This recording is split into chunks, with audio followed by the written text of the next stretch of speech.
Hey upcoming legends, welcome to the esoteric sim racing channel where for once we're going to talk about the bare basics.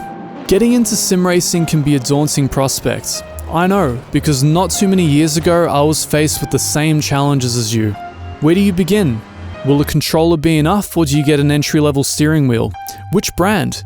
Which simulator is best to get started with? So on and so forth. Join us in this new series as we break down the main components of getting into sim racing and quickly becoming an effective driver.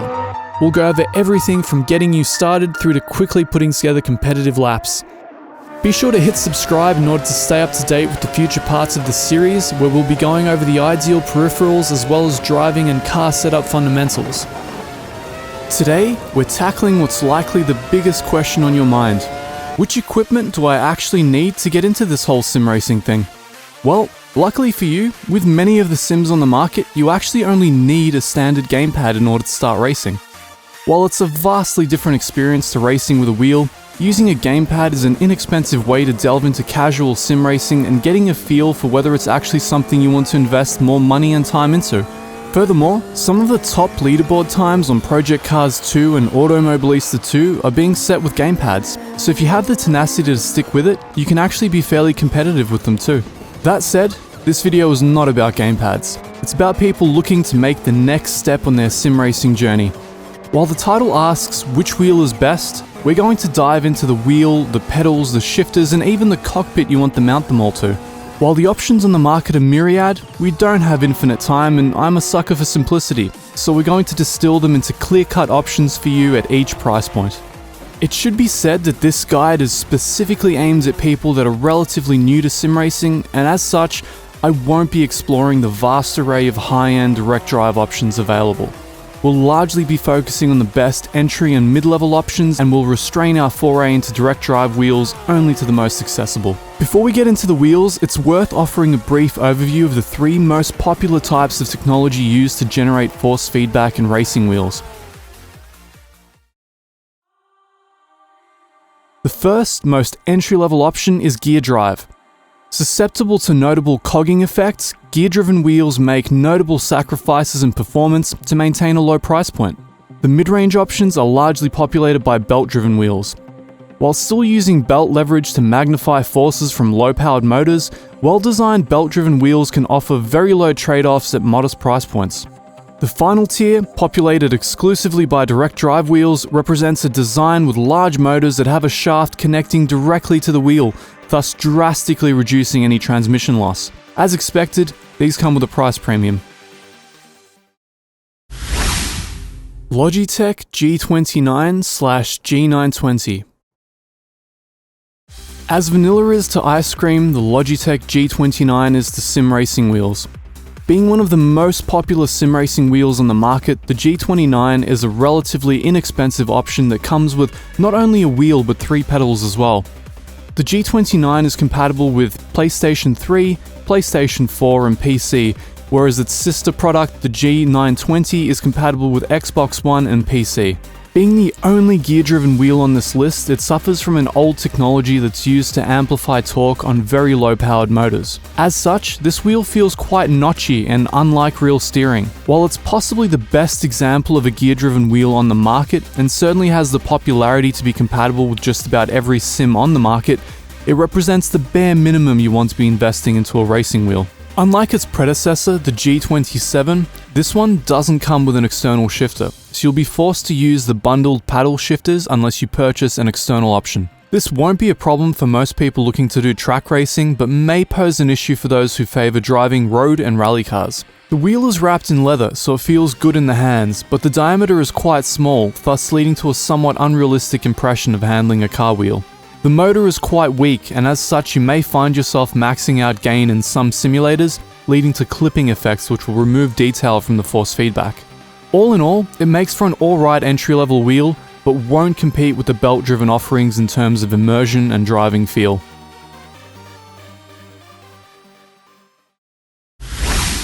Thrustmaster T300 GT. The T300 base has long been considered one of the go-to entry-level belt-driven wheels on the market. Even though the market has evolved, the T300 remains one of the best value options for a new sim racer, whether buying old or new. The T300 GT is one of the better bundled iterations, compatible with PlayStation 3, PlayStation 4 and PC.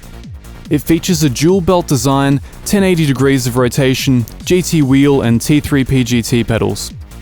While it doesn't contain a particularly strong motor and won't give you an upper body workout, it's powerful and smooth enough to generate a semi-realistic driving experience, especially given the modest price point. One of the advantages is that the wheel rim is removable with Thrustmaster's quick release design and allows you to replace it with an array of rims from Thrustmaster's ecosystem. The pedals bundled with the original T300 RS were a major weak point, but for this iteration Thrustmaster included the T3 PGT pedals, which are at the very least serviceable. Coming stock with a conical brake mod, they will at least approximate the feeling of real pedals until you're ready to step up to load cell design. As with most Thrustmaster wheelbases, cogging is still a notable issue. If weighing up between this and the Logitech gear-driven wheels, the T300 GT, in my opinion, is the clear winner. Thrustmaster T-GT. Thrustmaster have come a long way in developing belt-driven racing wheels over the last decade. Having used the T500 RS myself for many years, I can vouch for the relative bang-for-buck quality of their flagship wheels. The T-GT, however, makes for an interesting offering. The T-GT is compatible with PC and PlayStation. The T-GT wheelbase itself is marginally better than the T300, and the standard rim is wrapped in leather. Aside from the questionable choice of plastic trim inserted at the bottom, the wheel feels quite good. That is, aside from the sensation of cogging and notchiness as you turn it. You can feel the discrete steps as you rotate, taking you away from the sensation of driving a real automobile, and very distinctly plastering an immersion-breaking game vibe over the experience. As it's the official wheel of Gran Turismo Sport, it has the tie-in features you would expect, such as the slew of buttons to make it compatible with the PlayStation console. On top of that, it contains 4 rotary encoders which are specific to GT Sport and will not work on any other console racing games. Its unique feature is a transducer on the back which generates a sort of whole bass vibration to attempt to emulate engine and road noise, once again specific to GT Sport. While the T500 RS came with their flagship metal constructed T3PA Pro pedals, the T-GT comes with some rather lackluster T3 PGT pedals. Essentially, slightly redesigned lower-end T3PA pedals, which is a strange choice to pair with a flagship wheelbase. That said, the pedals do come with a conical brake mod, which traditionally had to be sourced as an external upgrade for the T3PA Pros. It goes some way toward approximating the progressive resistance of a real brake pedal in a budget-conscious manner. This entry was a bit of a bait and switch, because realistically you can get an almost functionally equivalent wheel in the T300 for half the price. The T-GT makes for a very poor value proposition overall, trading largely on its tie-in with GT Sport.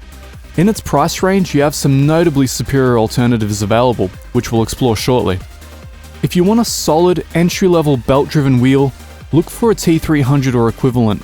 The Thrustmaster ecosystem has a few bases in this price range which are functionally similar, but may offer different options of wheel rim to best match the sort of driving you expect to be doing. Fanatec CSL Elite.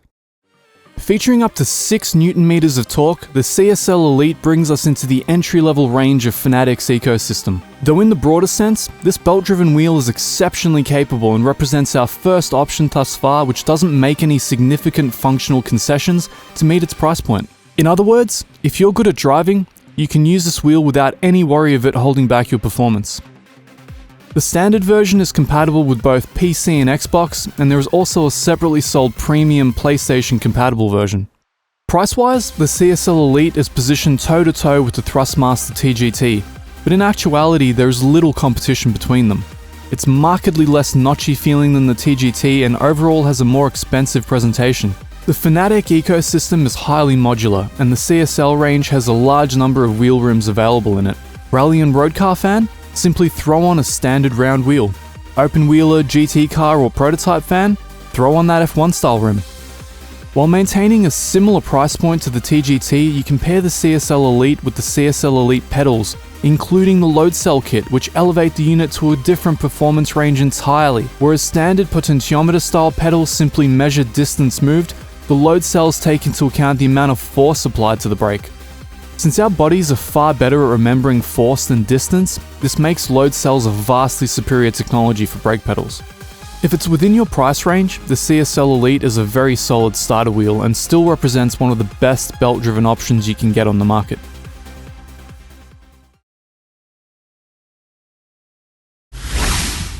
Fanatic CSW V2.5.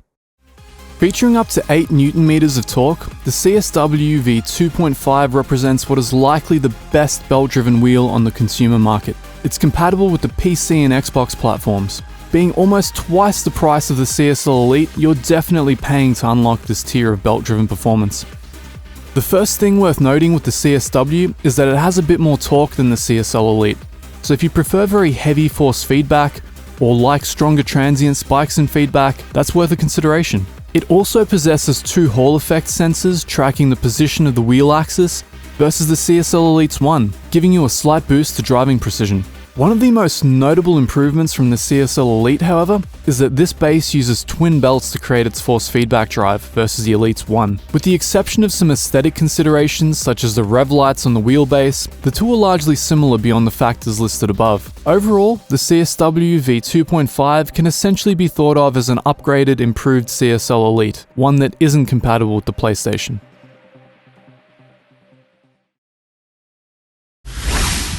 Fanatic DD1.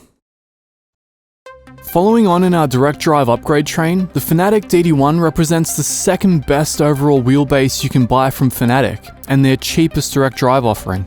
The standard DD1 is compatible with both PC and Xbox platforms.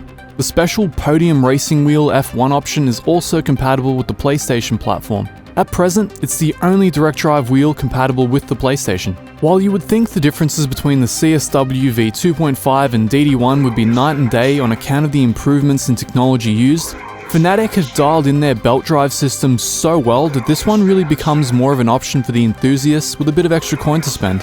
The big one here is that this base is capable of outputting a whopping 20 Nm of torque, which is more than double that of the CSW. In short, if you want it to, it'll dislocate your wrist. Being based on direct drive technology, it allows you to really dial in the balance between wheel damping and detail. That is, you can make it feel just as heavy as you want while boosting or reducing as much road detail and overall torque as you need. It comes with an OLED display showing all kinds of telemetry and allowing you to dial your wheel settings on the fly. Despite initially thinking it was a gimmick, I found this tremendously useful on my DD1, and use it all the time to fine-tune settings between different cars and racing sims which don't have per-car force feedback adjustments. Wheel rotation is extremely smooth and notch-free, as you would expect from a direct drive offering. The transient forces on offer are immense and will be more than enough, if not too much, for 99% of people.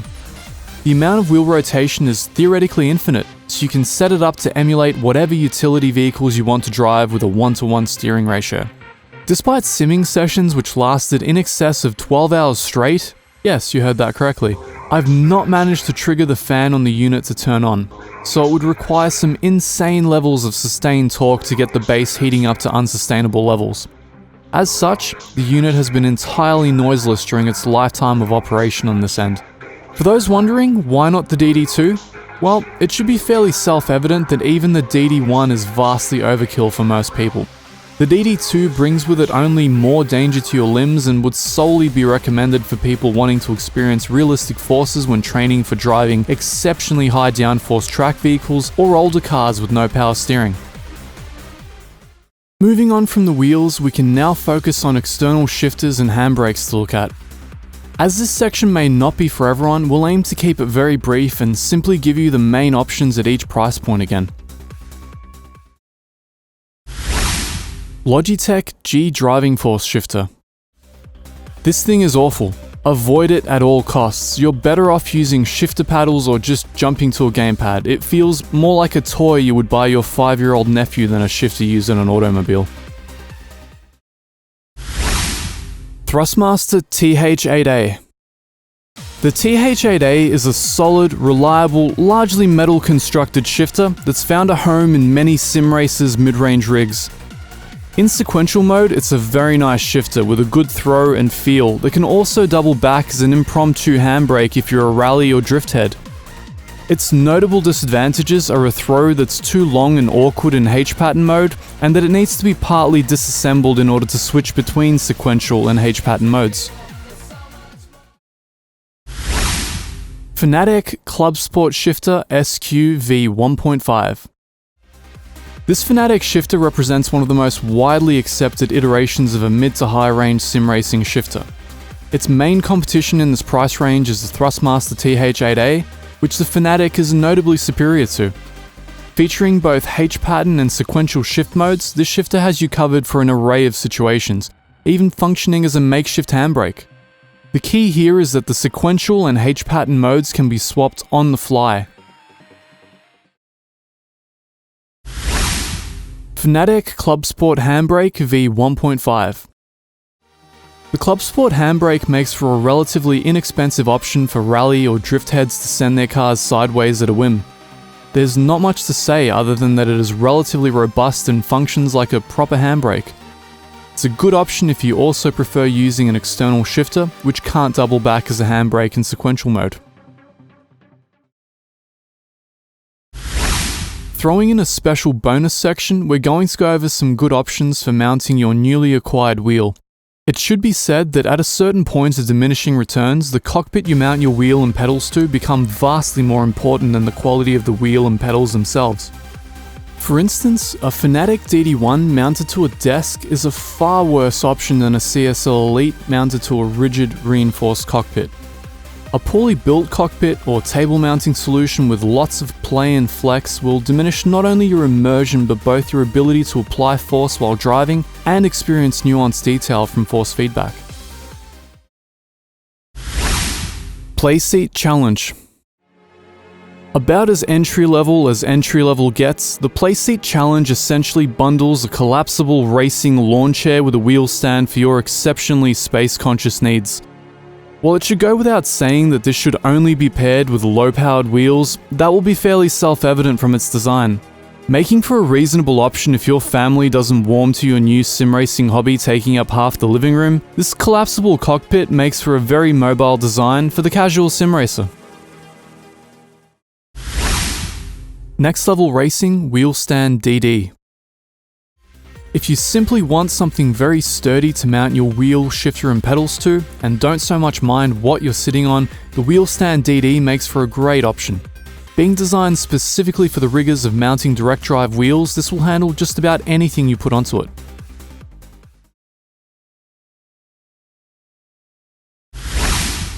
Next Level Racing GT Track. The GT Track is Next Level Racing's high-end cockpit for serious sim racers. Essentially featuring a wheel stand DD connected to an entire chassis with seat and casters, it provides everything you need to start sim racing like a pro.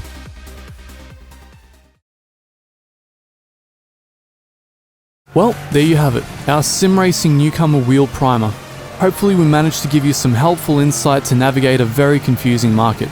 Make sure to subscribe and join us in part 3 when we tackle the basics of race car driving with a specific focus on getting you driving fast. Until next time, we'll see you later.